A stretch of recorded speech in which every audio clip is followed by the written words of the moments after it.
Bien, donc nous allons avoir ensemble cet après-midi 2 cours. Comme le jeune homme de tout à l'heure, je vais aussi faire cours, mais cours avec un S.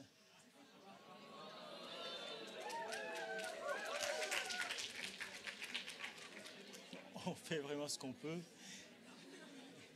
Donc, premier cours sur la mémoire et deuxième cours sur l'olfaction et la gustation. Alors, d'abord concernant la mémoire. Mémoire et apprentissage. Sujet hautement à la mode.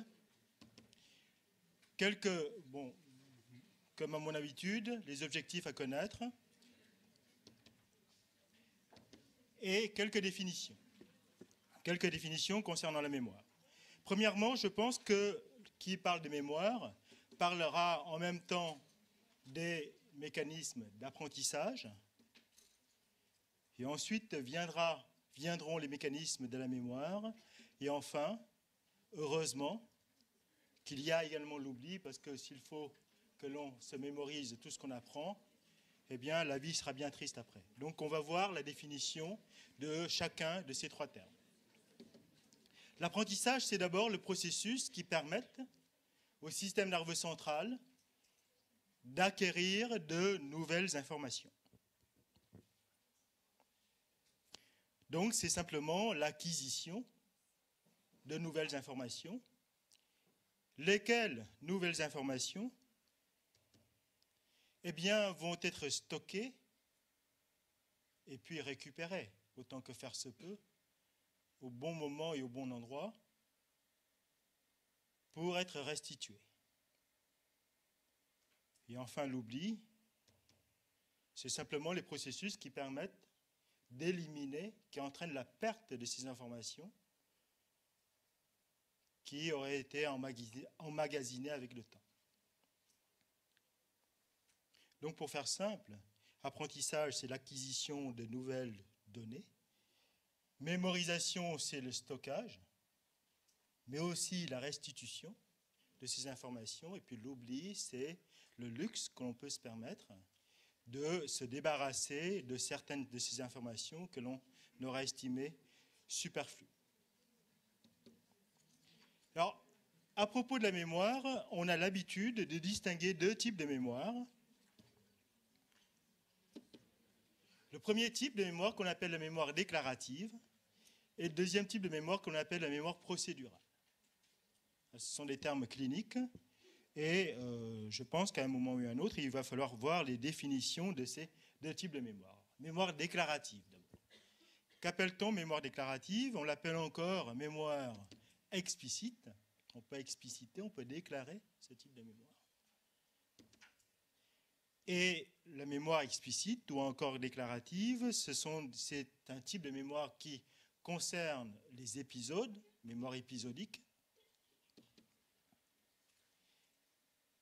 En d'autres termes, la mémoire des événements, mais également la mémoire sémantique. Mémoire sémantique,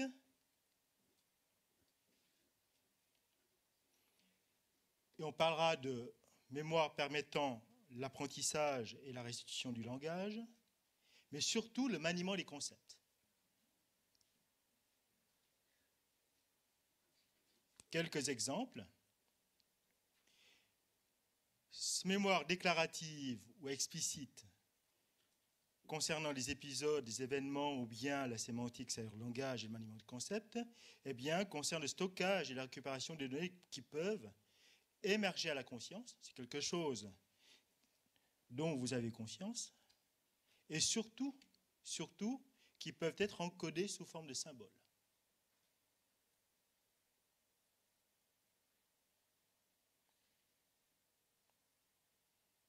Prenons un exemple qui est représentatif de ce type de mémoire, dite mémoire déclarative. Quelle est la situation de tous les jours à laquelle vous êtes confrontés et pour laquelle vous faites appel à ce type de mémoire?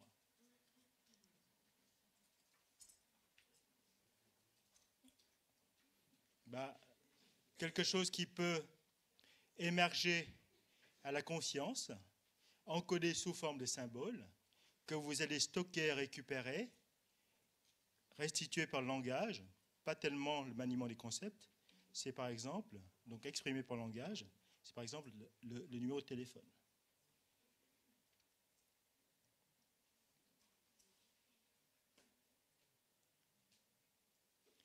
Mais on peut, c'est le numéro de téléphone, c'est un cours que vous aurez appris, c'est une façon de dessiner que vous auriez appris, etc., etc. La mémoire procédurale, quant à elle, elle implique une mémoire implicite, donc par opposition à la mémoire explicite. C'est quelque chose qui est normalement non accessible, du moins dans les détails, à la conscience. Le jour où vous donnerez votre numéro de téléphone de façon inconsciente, là, vous êtes sous l'emprise de quelque chose, mais en tout cas, vous n'êtes pas dans votre état normal. Alors, qu'est-ce qu'on peut faire surgir, ou bien montrer de façon inconsciente? Eh bien, ça concerne surtout les automatismes. Alors, comme exemple de mémoire procédurale, implicite, et qui implique des automatismes, j'en ai pris deux, qui véritablement impliquent l'automatisme, notamment les compétences techniques telles que le fait de nager ou bien de rouler en bicyclette. On est tous passés par là, c'est-à-dire apprendre à nager, à rouler en bicyclette. Vous savez que plus on réfléchit, plus on décompose la chose, moins on nagera et moins bien on roulera. On coule ou bien on se casse la figure. Et c'est un type de mémoire qui est peu sujet à l'oubli, non pas que nous soyons doués, mais ce type de mémoire est soumis à une consolidation continuelle.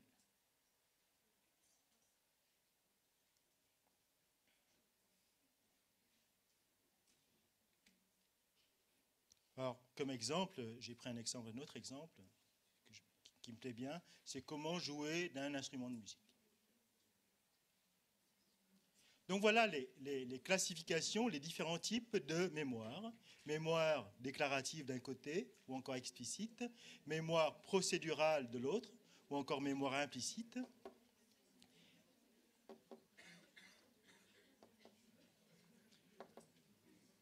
Et bien maintenant, après avoir vu la classification des deux types de mémoire, voyons la classification temporelle. Alors, la classification temporelle est relativement simple. Il y a la mémoire immédiate, la mémoire à court terme et la mémoire à long terme. La mémoire immédiate, c'est simplement le fait que l'on puisse garder un événement en mémoire pendant quelques secondes.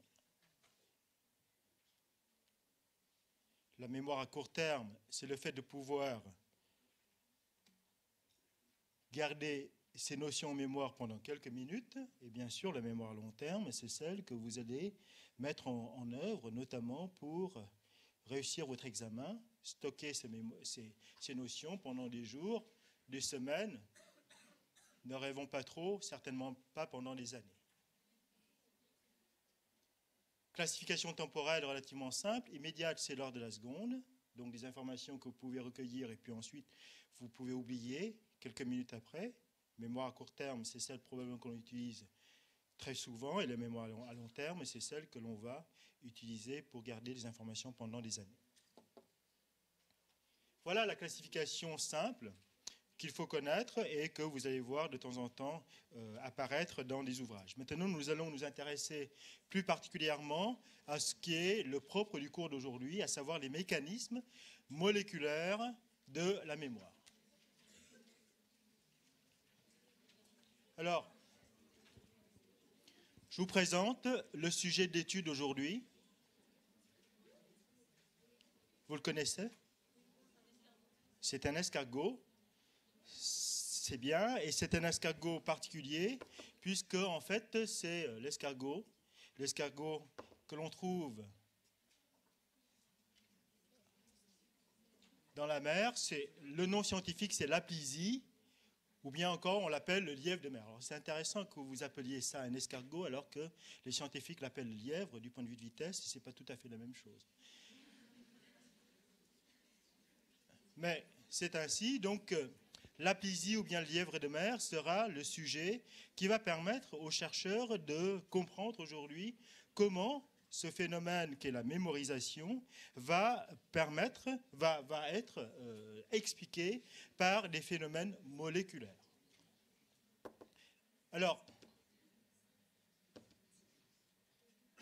ceci a même permis à M. Kandel, Eric Kandel, d'avoir le prix Nobel en l'an 2000 pour avoir étudié, donc je vous présente.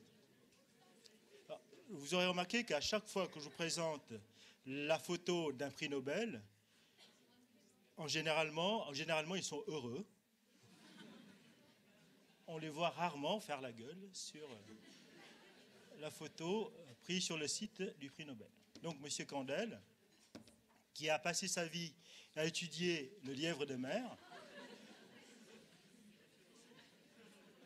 Pourquoi vous avez ri?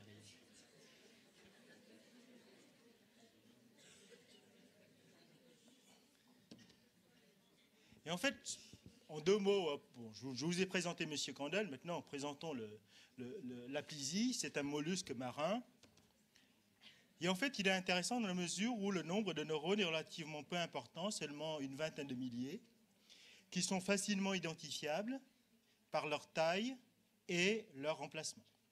C'est pour ça, et qui est doué premièrement, d'un mécanisme de mémorisation et deuxièmement, de réflexes, tel qu'on va le voir tout de suite. Alors, ce que fait M. Kandel, c'est qu'il va stimuler le siphon. Alors, le siphon, c'est simplement la partie que vous voyez ici. Et à chaque fois que vous touchez le siphon de l'apisie, eh bien, cet animal va répondre par un réflexe monosynaptique. Il va procéder à une rétraction de la branchie. Donc, la branchie que l'on voit ici va se rétracter en réponse au stimulus tactile appliqué sur le siphon. En même temps, et de façon accessoire, l'apisie va également lâcher un liquide colorant et pour essayer de s'échapper à travers le brouillard créé par ce liquide colorant. Mais bon, surtout, stimuler le siphon, ce qui entraîne la rétraction de la branchie. Et en fait, les mécanismes sont relativement simples. Donc, je vais d'abord vous présenter les mécanismes et je vous demanderai de bien avoir en tête ce mécanisme de réflexe, stimulation, rétraction. Et ensuite, on va voir quels sont les mécanismes moléculaires qui expliquent que cette apisie puisse être douée de phénomènes de mémorisation. Alors, je reprends. Voilà la représentation du siphon. On va stimuler ce siphon, et en fait, ce siphon est innervé par un neurone sensoriel ou sensitif. Et le stimulus va déclencher un potentiel d'action, et ce neurone sensoriel va ensuite stimuler un neurone moteur qui innerve la branchie, et le neurone moteur va entraîner une rétraction de la branchie. Mécanisme de réflexe monosynaptique extrêmement simple. On stimule ici et on observe une rétraction là-bas. Alors, sur ce trajet neuronal, il existe un troisième acteur que l'on appelle l'interneurone facilitateur qui, lui, va contrôler le neurone sensoriel.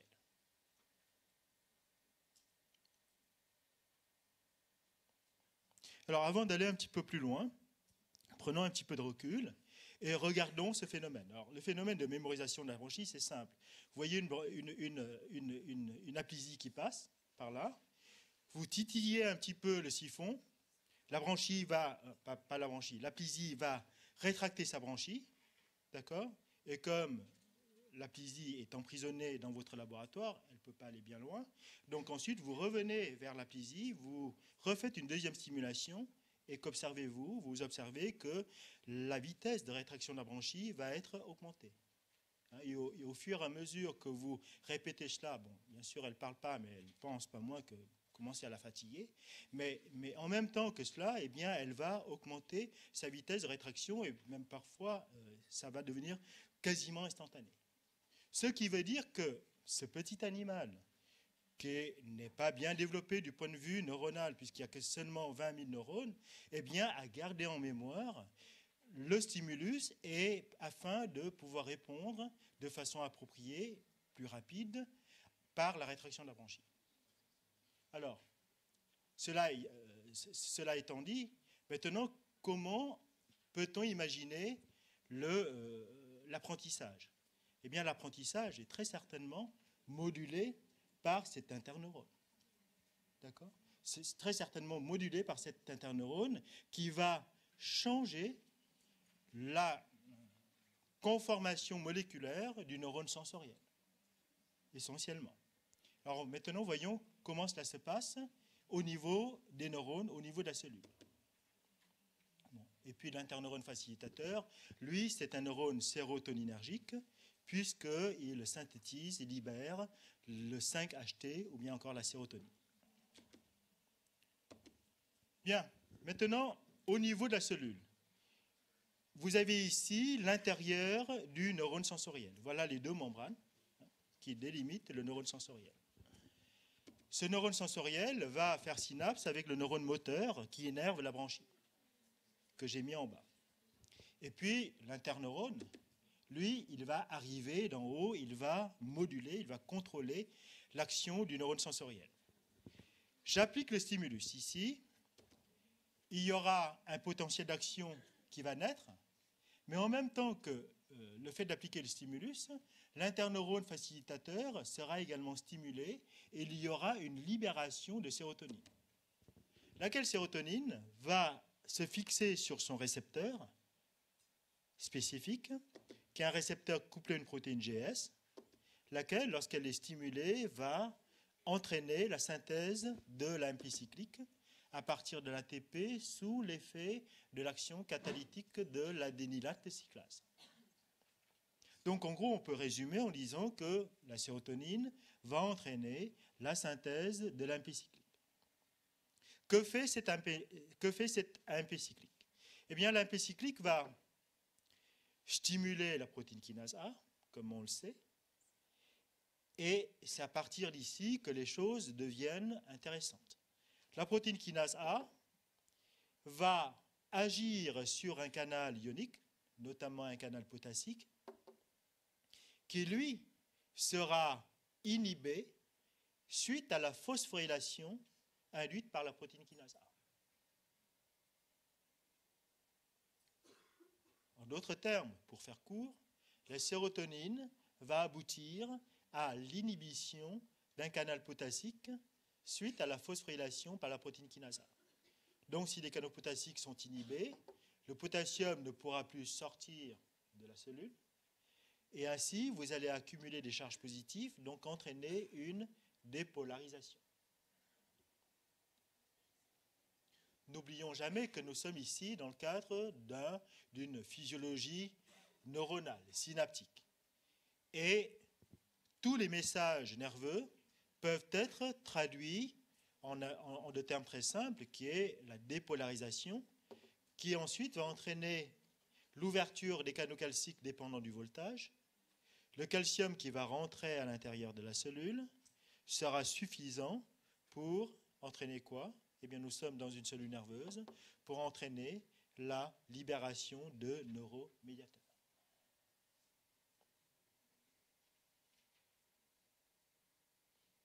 Et c'est ainsi que une stimulation à la fois du neurone sensoriel et de l'interneurone facilitateur va aboutir à la libération de neuromédiateurs, lesquels vont stimuler le neurone moteur afin d'entraîner la réaction de rétraction de la branchie.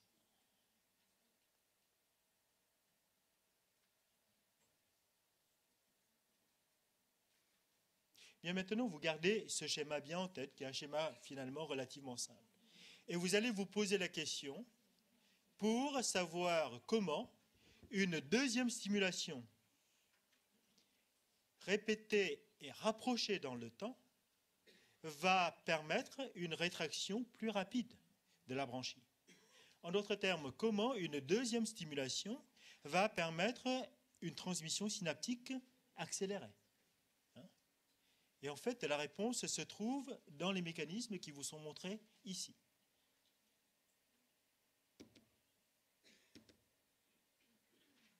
Alors, avant de voir les mécanismes moléculaires, simplement une définition qu'il faut connaître, qui est la définition de la potentialisation à long terme. Le phénomène de potentialisation à long terme est connu depuis longtemps, et en fait c'est un phénomène purement électrique, qui consiste à dire que si vous stimulez le neurone présynaptique avec une intensité I, vous allez obtenir de la part du neurone postsynaptique une réponse que j'appellerai R. Intensité I, intensité c'est une dépolarisation ici, hein, et vous allez obtenir une réponse qui est en fait un potentiel postsynaptique excitateur R, d'une intensité R. Maintenant, si vous répétez la stimulation du neurone présynaptique peu de temps après, au temps T1, avec la même intensité I, normalement, vous devriez obtenir la même réponse, le même potentiel postsynaptique excitateur R. Or, on observe que la réponse au temps T1, la réponse R1, est doublée, triplée, en tout cas beaucoup plus importante que celle attendue.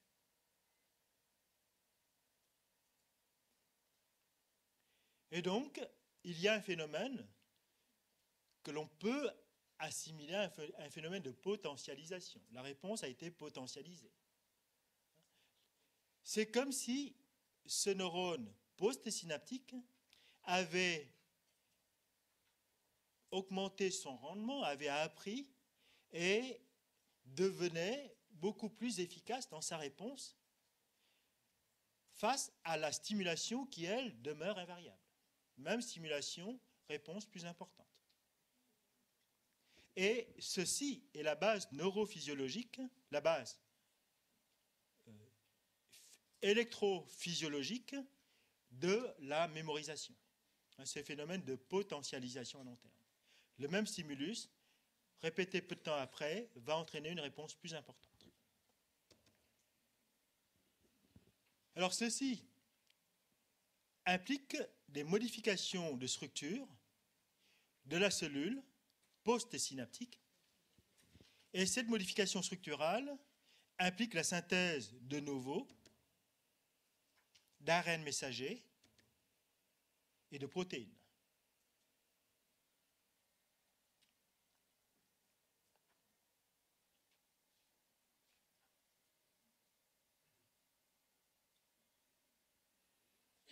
Revenons maintenant à et c'est un phénomène, ce phénomène est encore appelé phénomène de plasticité neuronale, ou plasticité cérébrale, qui permet d'améliorer l'efficacité de la réponse d'un neurone à un autre neurone.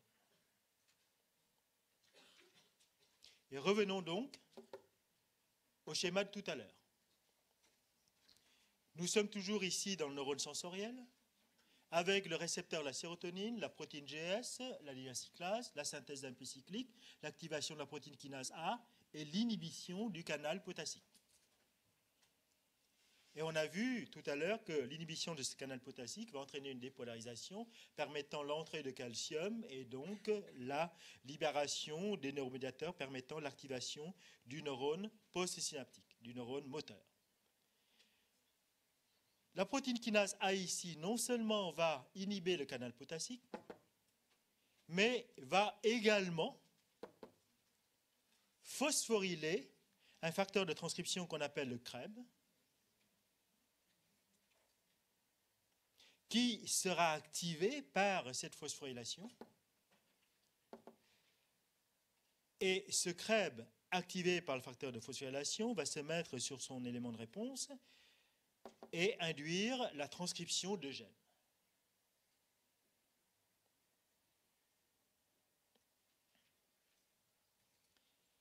Alors Or, ces gènes vont être transcrits en ARN messager,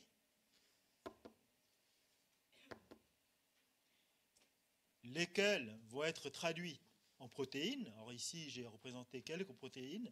Et donc, vous avez compris que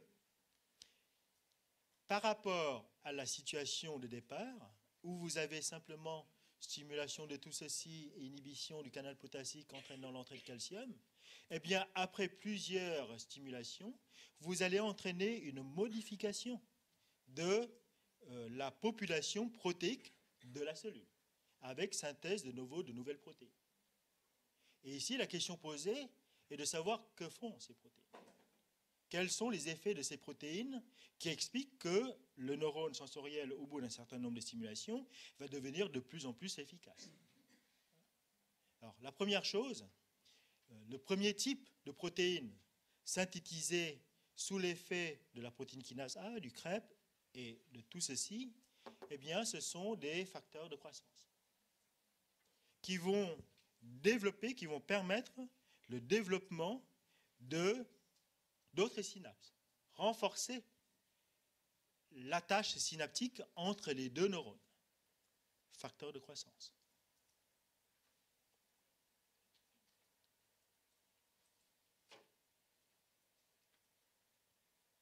Et le deuxième type de protéines porte ce nom, que vous connaissez probablement, l'ubiquitine hydrolase.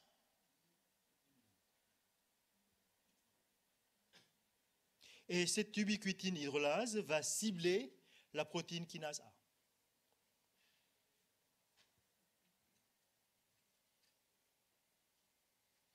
Alors, vous connaissez l'ubiquitine, vous connaissez le phénomène de dégradation protéique. Et en fait, ce qu'il faut retenir, c'est que l'ubiquitine hydrolase ici va favoriser la dégradation protéique de la protéine kinase A. Alors comment le fait d'accélérer la dégradation protéique par les protéasomes de la protéine kinase A va améliorer le rendement? Ce n'est pas tellement logique, parce qu'en fait, la protéine kinase A ici, elle est là pour inhiber le canal potassique, donc pour favoriser l'entrée de calcium. D'accord? Alors, l'explication, elle vient simplement, donc simple rappel, je pense que vous connaissez la structure de la protéine kinase A, qui en fait est composée de 4 sous-unités, 2 sous-unités régulatrices et 2 sous-unités catalytiques. À l'état de repos, c'est-à-dire à l'état inactif, cette protéine kinase A eh bien, va avoir ces 4 sous-unités regroupées ensemble. L'AMP cyclique qui est synthétisé ici va venir se fixer 2 par 2 sur les 2 molécules, sur les 2 sous-unités régulatrices, afin de pouvoir libérer les 2 sous-unités catalytiques. Et ici, vous avez les 2 sous-unités catalytiques activées avec leur site catalytique qui se démasque et qui va pouvoir eh bien, venir phosphoryler les unes le canal potassique, les autres le facteur de transcription CREB. D'accord? Alors, un premier rappel qui n'a rien à voir avec ce cours, mais qu'il faut connaître. L'AMP cyclique eh bien, peut être dégradé par une famille d'enzymes qu'on appelle les phosphodiestérases de type 4. Et c'est ainsi qu'en enlevant l'AMP cyclique, on va faire disparaître l'AMP cyclique de la cellule et donc remettre cette protéine kinase A à l'état inactif. Donc, phosphodiestérase de type 4. L'ubiquitine hydrolase, qui va favoriser la dégradation protéique de la protéine kinase A, va plus précisément favoriser la dégradation des sous-unités régulatrices.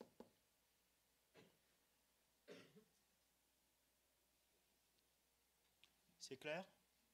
Dans ce cas-là, vous allez avoir des sous-unités catalytiques qui sont en quelque sorte esselées, orphelines, célibataires, vous appelez ça comme vous voulez, en tout cas libres.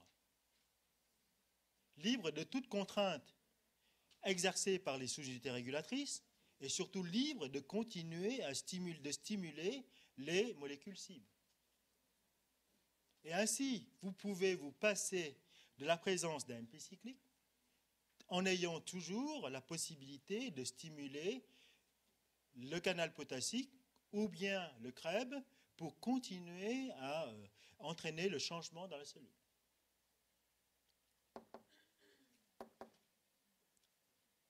Donc, je vais simplement revenir, peut-être.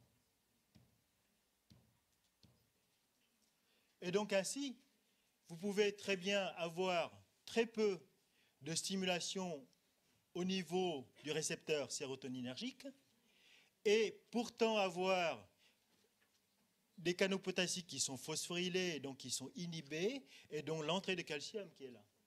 Et donc ça explique pourquoi lors de la deuxième stimulation, eh bien, il suffit d'une stimulation de même intensité pour obtenir une réponse plus forte, ou bien une stimulation plus faible pour observer une même réponse.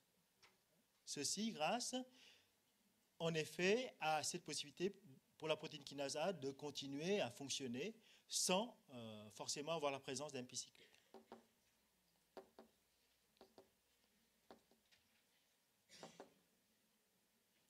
Voilà un premier mécanisme qui explique l'efficacité accrue d'un neurone soumis à des stimulations répétées. En d'autres termes, qui explique une partie de la mémorisation. En fait, nous allons voir trois mécanismes moléculaires qui expliquent le phénomène de mémorisation, c'est-à-dire qui expliquent comment un neurone fonctionne de façon plus efficace à force d'être stimulé. Je vais vous présenter le deuxième mécanisme. Voilà deux neurones, un neurone présynaptique, un neurone postsynaptique. Le neurone présynaptique, en général, lorsqu'il est stimulé, il va entraîner la libération de neuromédiateurs. Tout à l'heure, on a vu que c'était la sérotonine, un neuromédiateur excitateur. Et puis, dans la plupart des cas, le neuromédiateur excitateur, c'est le glutamate. C'est le neuromédiateur excitateur par excellence. Ce glutamate va agir sur deux types de récepteurs postsynaptiques. Le premier est appelé les récepteurs AMPA, AMPA, et le deuxième est appelé récepteur NMDA. Les deux types de récepteurs sont des récepteurs canaux. Le récepteur AMPA est un récepteur canal sodique. Lorsqu'il est activé, donc lorsqu'il est fixé par le glutamate, lorsque le glutamate se fixe sur lui, il va laisser rentrer l'ion sodium. Le récepteur NMDA, lui, est un récepteur canal calcique. Lorsque le NMDA se fixe dessus, lorsque le glutamate se fixe dessus, il laisse passer le calcium. Ces deux récepteurs portent le nom de AMPA et NMDA, tout simplement parce que le premier peut être stimulé à la fois par le glutamate et par l'AMPA, alors que le deuxième peut être stimulé à la fois par le glutamate et par le NMDA, tout simplement. La séquence d'activation de ces deux récepteurs est la suivante. Le glutamate va d'abord stimuler celui-là pour faire rentrer le sodium. Et ensuite, il va stimuler celui-là pour faire rentrer le calcium. Pour que le calcium rentre, il y a une petite molécule que je n'ai pas représentée qui est l'ion magnésium. L'ion magnésium doit partir et le départ de l'ion magnésium sera entraîné par la petite dépolarisation et l'entrée de sodium ici. Donc il y a une étape intermédiaire, peu importe, hein, qui nous explique l'activation possible du récepteur NMDA suite au départ de l'ion magnésium. Ce qui est important, c'est que ici, vous allez avoir l'entrée de l'ion calcium et l'ion calcium, en même temps que l'ion sodium, va entraîner un potentiel postsynaptique excitateur, va entraîner une dépolarisation, laquelle deviendra suffisamment importante pour activer des canaux calciques dépendant du voltage, canaux calciques opérés par le voltage, dépendant du voltage, permettant ainsi l'entrée de calcium dans la cellule postsynaptique. Le calcium, dont la concentration est augmentée dans la cellule postsynaptique, va stimuler un certain nombre de cellules cibles, que l'on appelle des calciprotéines, parmi lesquelles eh bien, la calmoduline est une protéine importante. La calmoduline est une protéine qui fixe le calcium et qui est responsable de ce que nous allons maintenant voir comme étant le deuxième mécanisme de mémoire moléculaire. Que fait la calmoduline? La calmoduline va activer une protéine kinase que l'on appelle la CAM kinase ou encore la protéine kinase activée par le complexe calcium-calmoduline, la CAM kinase.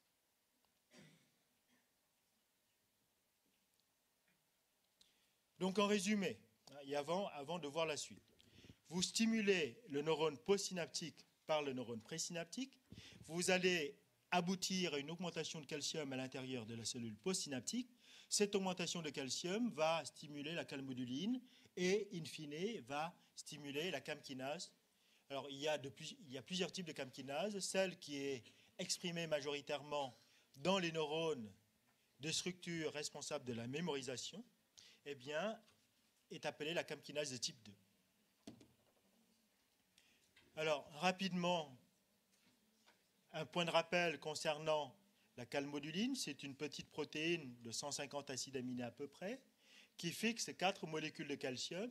Et à chaque fois que les molécules de calcium se fixent sur la calmoduline, ce qu'on voit ici, eh bien, ceci va entraîner le changement de conformation de cette calmoduline. Et vous voyez que la calmoduline ici, sur laquelle vont se fixer les 4 molécules de calcium, eh bien, va changer de forme, va s'enrouler en quelque sorte sur elle-même et va venir interagir avec une autre protéine cible, représentée ici par ce petit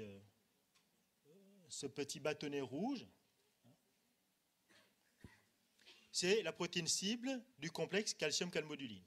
Et cette réaction est appelée communément une interaction protéine-protéine.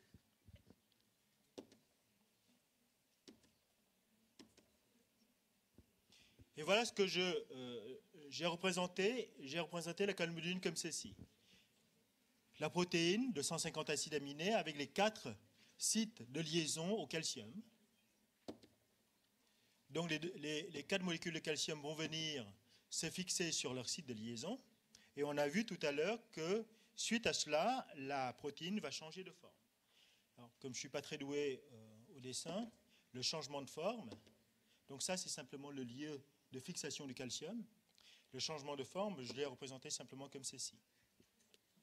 Change un petit peu de forme. D'accord? Donc elle n'est plus tellement droite, elle est un petit peu zigzaguée. Donc ce complexe calcium-calmoduline, maintenant qu'il est activé, pourra venir cibler, interagir avec des protéines cibles. Voilà une protéine cible que j'ai représentée ici avec 2 parties, une partie dite alpha, une partie dite bêta, et avec la partie centrale que l'on verra tout à l'heure. Interaction protéine-protéine, c'est-à-dire qu'il y aura une entrée en contact physique entre les 2 protéines, qui vont vraiment rentrer en contact physique très proche, l'une vis-à-vis de l'autre. Et bien sûr, la protéine cible ici, qui sera stimulée par le complexe calcium-calmoduline, que va-t-elle faire?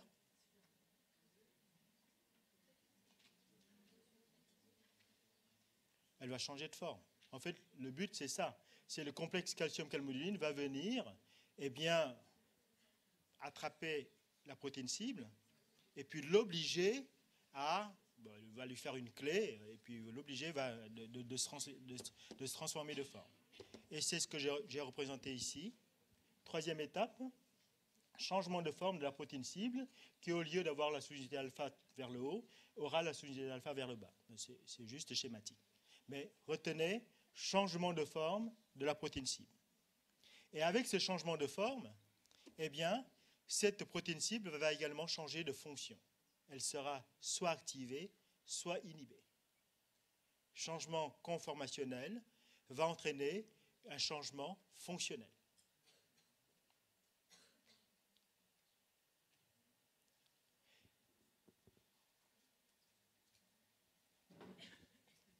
Et ce changement conformationnel qui a pu entraîner le changement fonctionnel, tout simplement parce que la petite partie centrale ici, que j'ai représentée comme étant une bille grise, eh bien maintenant va être libérée, elle va se transformer en une petite étoile rouge. C'est la partie catalytique de cette protéine cible. Je vais reprendre. Et maintenant, je vais non plus parler de protéines cibles quelconques, mais je vais parler de la CAM kinase, c'est-à-dire la protéine kinase activée par le complexe calcium-calmoduline de type 2. Cette CAM kinase, en fait, comporte 3 parties. Une partie qui possède la région catalytique, normalement masquée par une zone inhibitrice. La CAM kinase à l'état de repos. Elle va être activée par le complexe calcium-calmoduline par interaction protéine-protéine, tel qu'on l'a vu tout à l'heure. Et le résultat de ceci, de cette interaction protéine-protéine, va aboutir à un changement de forme de la CAM kinase de type 2 et surtout au fait que la partie catalytique auparavant masquée, donc inhibée, sera maintenant démasquée, donc activée. Et la CAM kinase de type 2, activée, pourra désormais phosphoryler les protéines cibles. Alors ici, la protéine A, la protéine B, la protéine C, etc., etc. Parmi les protéines cibles, retenons que le facteur de transcription CREB est une protéine cible de la CAM kinase de type 2. On se rappelle de ce qu'on a vu tout à l'heure en disant que le facteur de transcription CREB est également activé par la protéine kinase A. Et en fait, les deux protéines kinases vont concourir à l'activation de CREB. Donc vont concourir à la transcription de gènes codant pour les protéines d'intérêt, les facteurs de croissance, l'ubiquitine, hydrolase, etc., etc. Surtout, cette CAM kinase de type 2 a une particularité qui est de pouvoir s'auto-phosphoryler. Et la CAM kinase de type 2 va également phosphoryler elle-même, et notamment la partie inhibitrice.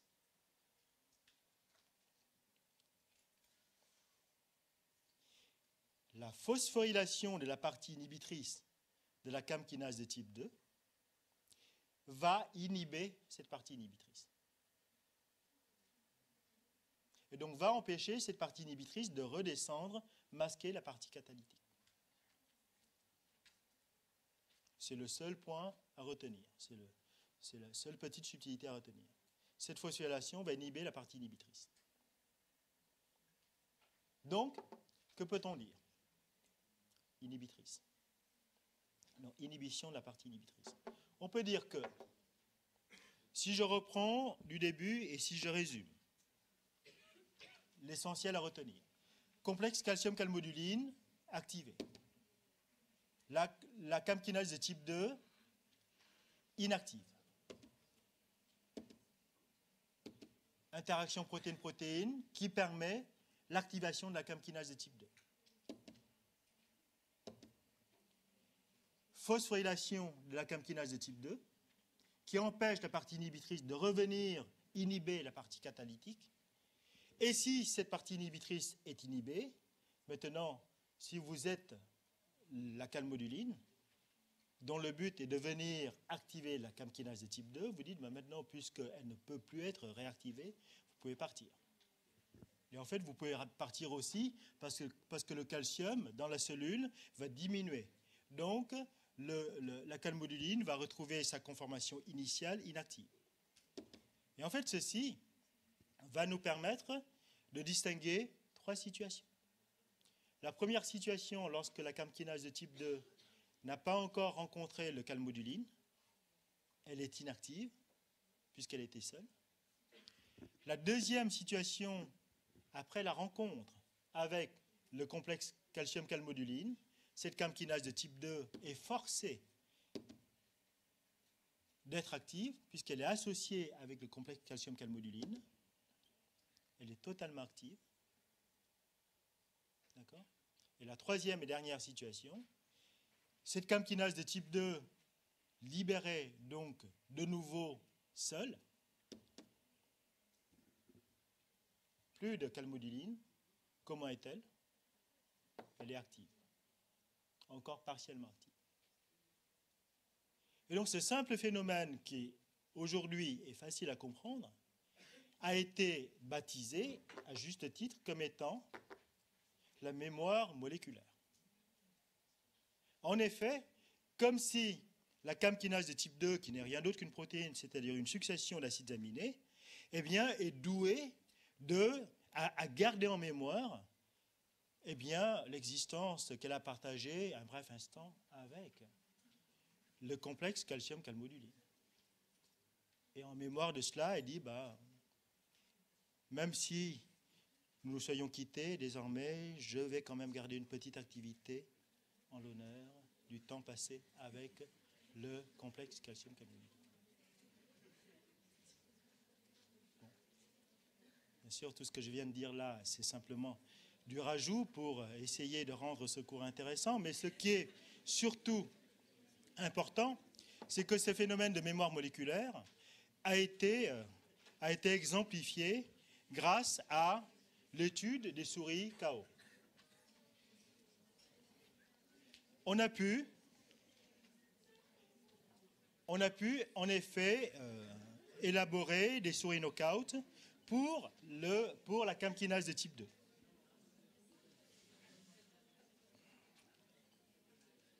Vous connaissez l'histoire des souris KO pour la CAM kinase de type 2?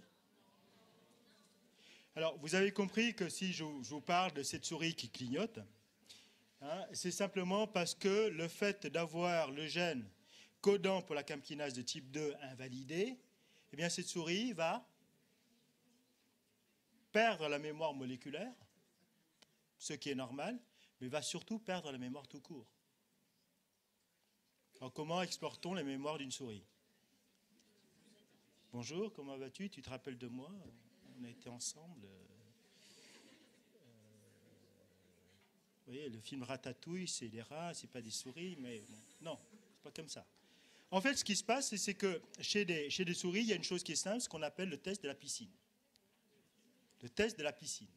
Alors la piscine, c'est simple, c'est assez cruel au début. Hein. Vous avez une étendue, donc une petite piscine, dans laquelle il y a de l'eau, comme toutes les piscines. Vous prenez une souris, vous la jetez dans la piscine, sans bouée, elle nage. D'accord? Et puis, quelque part dans la piscine, en général au milieu, il y a une plateforme sur laquelle la souris a pied, mais qui n'est pas visible parce qu'elle est à fleur d'eau. Donc l'eau recouvre juste la plateforme, la souris ne voit pas la plateforme, donc c'est comme si vous étiez dans la piscine, vous savez quelque part, il y a un endroit où vous avez pied, mais vous ne savez pas où. Donc c'est simple, vous avez compris, le test de la mémoire. Vous prenez la souris, vous la jetez, elle nage, au bout de 5 minutes, crevée, elle trouve la plateforme, elle se repose là-dessus, elle souffle, elle dit ouf. Que faites-vous? Vous la sortez, vous la rejetez. Mais comme vous êtes des scientifiques, vous n'allez pas rester comme ça à rigoler, vous allez prendre un chrono et puis vous chronométrez. Au bout de la deuxième fois, elle va mettre moins de temps. Et au bout de la 10e fois, elle vous tire la langue, dit écoute, je connais le chemin, tu me jettes, je vais là. Et c'est le test de la piscine qui permet d'explorer une forme de mémoire de la souris. Et en fait, chez l'homme, c'est la mémoire spatiale. On a tous connu ça, hein, vous sortez voir un cinéma, vous rentrez dans un parking, vous ne savez plus où se trouve votre voiture. C'est exactement ça. Il y a un type de mémoire particulier qui permet de localiser dans l'espace les choses. C'est un type de mémoire particulier qu'on appelle la mémoire spatiale. Alors, ces pauvres souris, dont le gène codant pour la CAM kinase de type 2 a été invalidé, vous la jetez 10 fois, au bout de 10 fois, elles mettent autant de temps à retrouver la plateforme. Et peut-être qu'au bout de la 10e fois, elle mettra plus de temps parce qu'elle sera plus fatiguée. J'entends siffler. Est-ce qu'il faut interpréter cela comme une demande de pause? Je vais voir si je ne suis pas à la fin de ce cours, auquel cas. Vous voulez une pause? Non, ce que je vous propose, il reste encore 5 diapos. On les voit, on fait la pause, on fait le deuxième cours, et il n'y aura plus de pause après. D'accord? Je vous libère.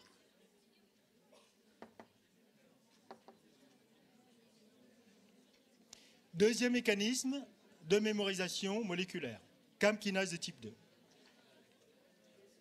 Premier mécanisme, on a vu tout à l'heure, l'ubiquitine hydrolase.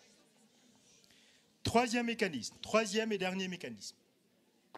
Et puis ensuite, les dernières diapos, c'est des choses à prendre par cœur, on peut passer vite, il n'y a rien à expliquer. Alors, le phénomène de potentialisation à long terme. On a vu que lors du premier stimulus, eh bien, la cellule postsynaptique va répondre, et lors du deuxième stimulus, grâce à la CAM kinase de type 2, eh bien, la réponse sera augmentée. On a vu tout à l'heure, la CAM kinase de type 2, puisque lors du deuxième stimulus, peu de glutamate sera libéré. Comme ici, vous avez déjà une petite population de CAM kinase de type 2 au préalable stimulée. Donc, cette petite population-là va permettre à la cellule de répondre plus vite. Vous avez compris ça? Ça, c'est le phénomène qui explique la réponse augmentée pour un même stimulus. Jusque-là, ça va, et on est relativement satisfait d'avoir compris cela. Jusqu'au jour où on observe de plus près, non plus la cellule postsynaptique avec sa CAM kinase de type 2, mais la cellule présynaptique.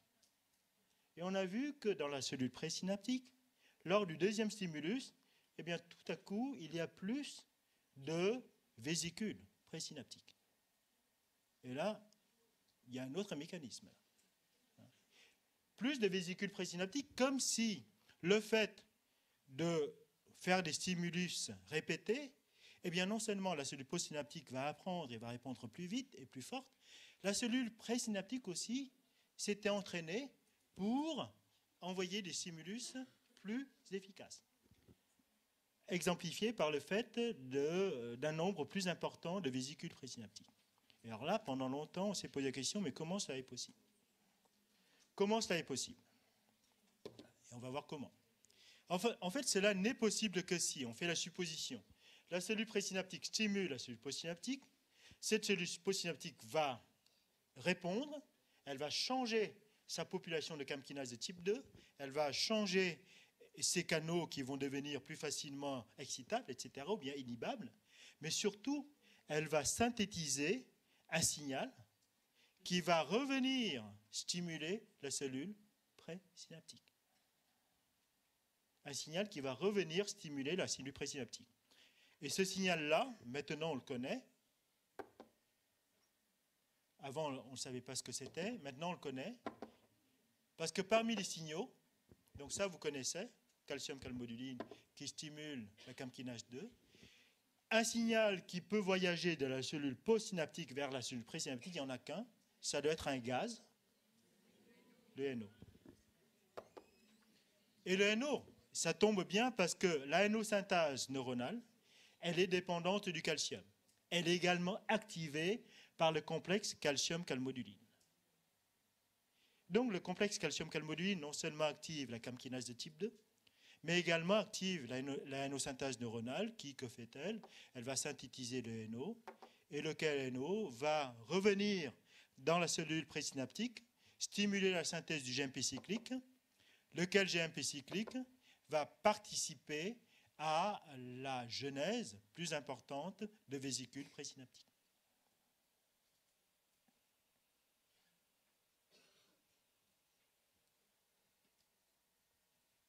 Voilà. Donc maintenant que qu'on le sait, les choses deviennent simples.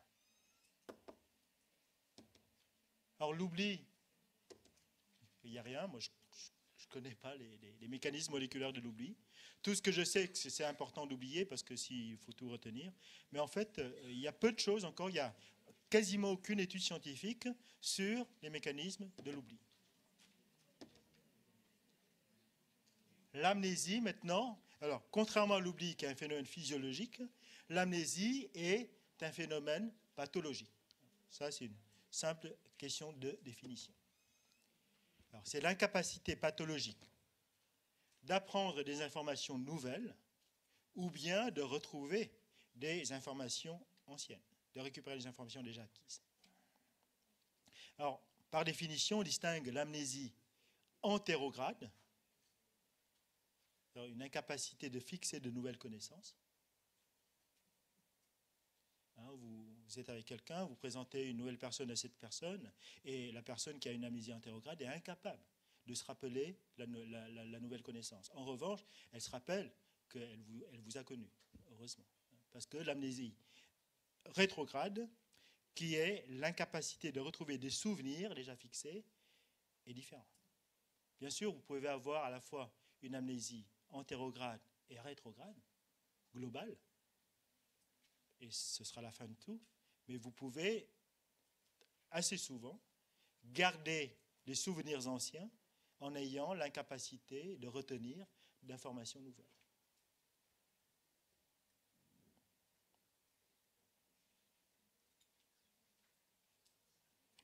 Et je vais aller vite là parce que c'est plus de la sémiologie que de la physiologie, mais les situations où on peut rencontrer une amnésie, eh bien, suite à un accident vasculaire cérébral, une tumeur, un traumatisme, un coup sur la tête ou bien un coup de bistouri mal placé,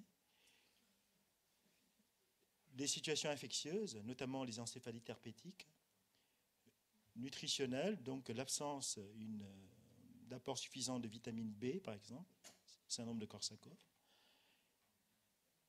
Le cadre le plus à la mode actuellement, c'est les situations dégénératives, et notamment la maladie d'Alzheimer, que tout le monde connaît.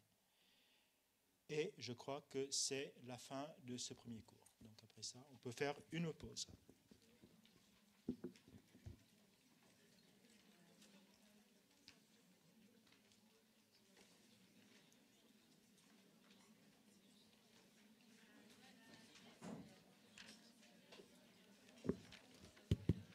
Je vais vous demander 2 petites minutes d'attention pour parler pas forcément de quelque chose de très drôle, enfin surtout un peu chiant pour moi. Donc pas mal de gens s'en sont rendus compte.